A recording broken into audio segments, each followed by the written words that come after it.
Привет, друзья! Меня зовут Артемий Троицкий. Это «Живой уголок» про Андрея Вадимовича Макаревича.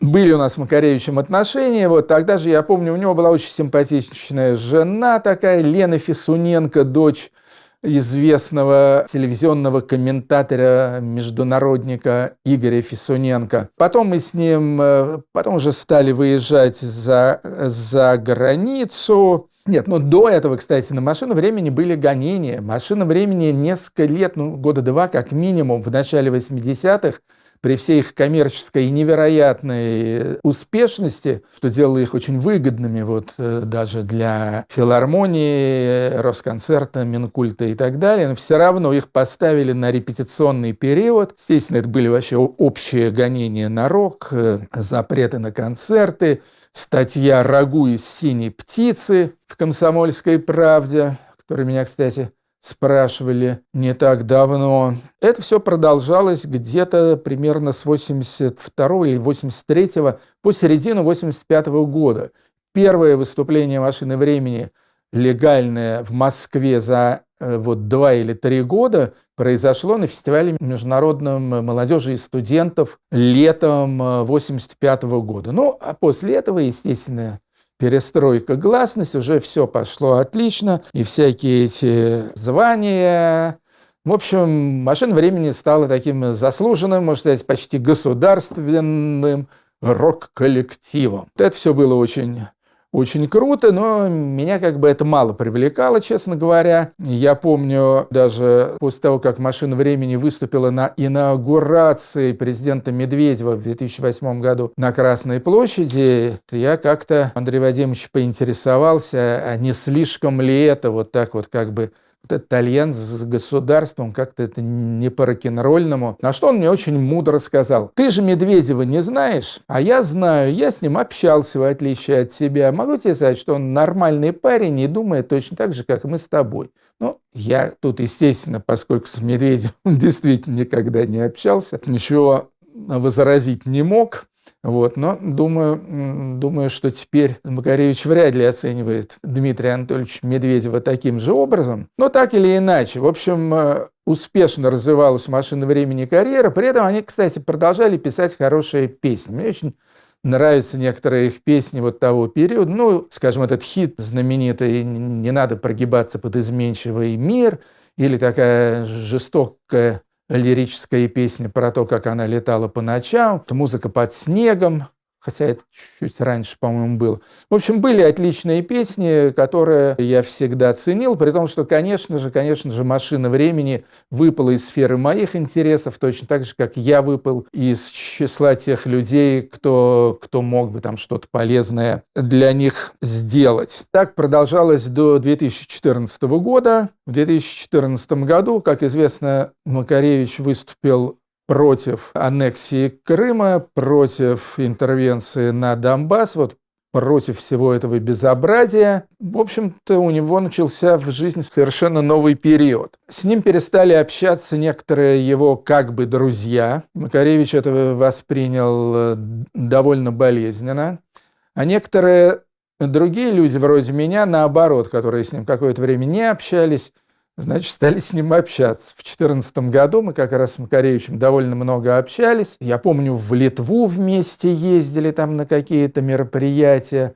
И потом я помню, это был просто военный совет в Филях. Мы собрались у Пугачевой, у Аллы Борисовны Пугачевой, как раз в этом ее знаменитом Галкинско-Деснеевском замке в деревне Грязь. Собрались по моей инициативе. Там была Пугачева, там был Макаревич, там был Леня Ермольник. Я там был. Мы собрали, военный совет по поводу того, как спасать Макаревича, потому что его просто конкретно травили.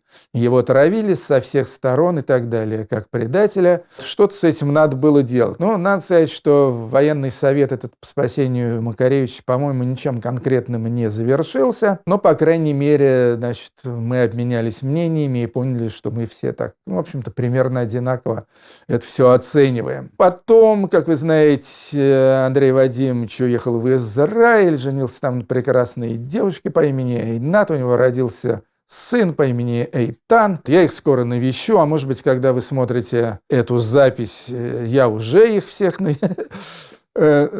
навестил буду. Я очень рад, и меня очень впечатляет то, как Макаревич любит музыку, как он любит выступать. То есть он все-таки настоящий артист. Я думал, что он все-таки в большей степени, ну, там, как это иногда бывает, поэт, интеллигент, там, то все.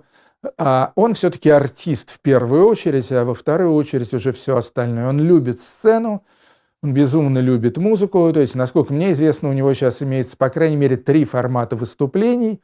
То есть это «Машина времени», ну, такой стадионный формат. Это группа Йо-5, она такая джазовая, в том числе исполняет джазовые обработки песен «Машины времени». Это сольная программа, которая такая акустическая, бардовская. Потом у него, естественно, у него был такой оркестр креольского танго. Вот что стало с ним, я не знаю, но очень надеюсь, что этот очень симпатичный оркестр тоже еще даст о себе знать. И гастролирует Макаревич очень много, и со здоровьем у него, кажется, в общем-то, все неплохо, хотя так же, как я, он глотает сердечные таблетки. Это все на самом деле очень здорово. Более того, они в Израиле начали выпускать вино. Тут я еще, конечно, вспомнил про передачу «Смак». Да, он вел кулинарную передачу «Смак» и вообще очень хорошо готовит. И в гостях всегда угощают всякими шашлыками там, и прочими собственного изготовления, которые очень хороши. Я, по-моему, 1 раз был Макаревича в программе «Смак». Было это где-то, наверное, году в 96-м, то есть я там был со своей 3-й женой Марианной. Это я точно помню, потому что она тоже хорошо готовит. Вот примерно так вот. Ну а сейчас он выпускает это самое вино. Но при этом, в общем, как мне кажется, он находится в неплохом творческом тонусе. Мне не хватает его песен, потому что, скажем, ну, вы знаете, что как началась война, это, в общем-то, подстегнуло некоторых наших неравнодушных артистов к созданию кучи всяких песен на эту тему. Макаревич сочинил, по-моему, едва ли не первым песню под названием «Моя страна ушла на войну», но что-то продолжение этого банкета песенного я не увидел, точнее, не услышал. Пока очень надеюсь, что он состоится. Ну и, наверное, последнее мое наблюдение по поводу Андрея Вадимовича.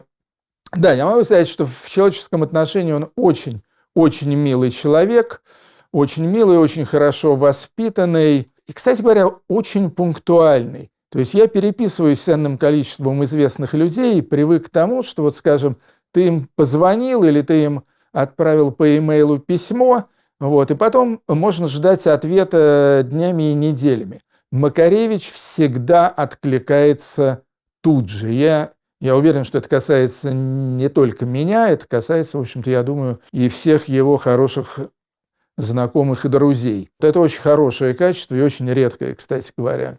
Что касается до Макаревича как творческой личности, то я некоторое время назад понял, к какому классу, какой категории его можно отнести. Макаревич – это последний шестидесятник.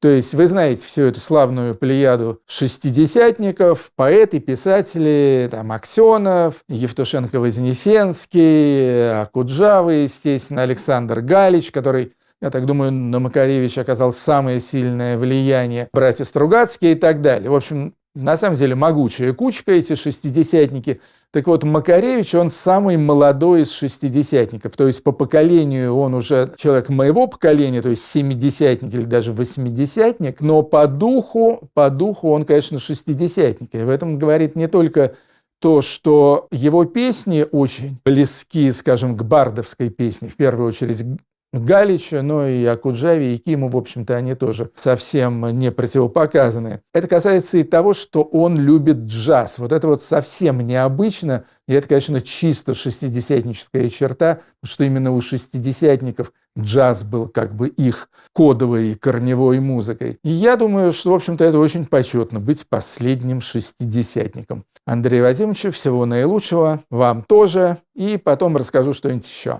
Пока! you.